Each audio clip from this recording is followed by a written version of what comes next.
وہ کتاب ہے جو کبھی نہیں پڑھی جا سکتی، اور زمانہ وہ استاد ہے جو سب کچھ سکھا دیتا ہے۔ زندگی اگر عارضی ہے تو مشکلات بھی مستقل نہیں، بس تم اپنے رب کے شکر گزار رہو۔ رشتوں کو ایسی خوبی سے نبھاؤ جیسے شہد کی مکھی پھولوں سے رس بھی لے لیتی ہے اور ان کا نقصان بھی نہیں ہونے دیتی۔ آسمان پر نگاہ ضرور رکھو، مگر یہ مت بھولو کہ پاؤں زمین پر ہی رکھے جاتے ہیں۔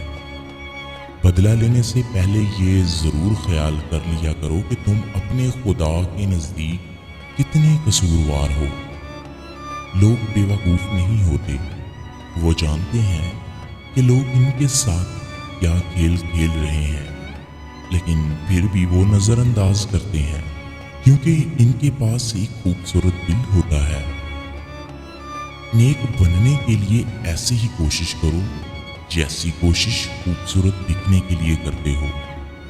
موت انسان کو ضرور مار سکتی ہے، مگر اچھے اخلاق والے ہمیشہ زندہ رہتے ہیں، دلوں میں بھی، لفظوں میں بھی، دعاؤں میں بھی۔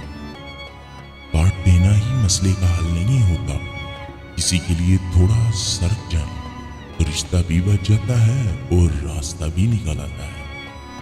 کچھ لوگوں کے ساتھ خون کا رشتہ بھی نہیں ہوتا، مگر اپنوں والی خوشبو آتی ہے۔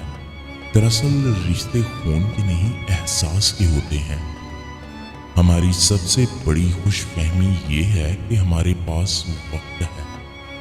دنیا کی سب سے بھاری چیز آدمی کی خالی جیب ہوتی ہے، اور خالی جیب کے ساتھ چلنا نہایت مشکل کام ہوتا ہے۔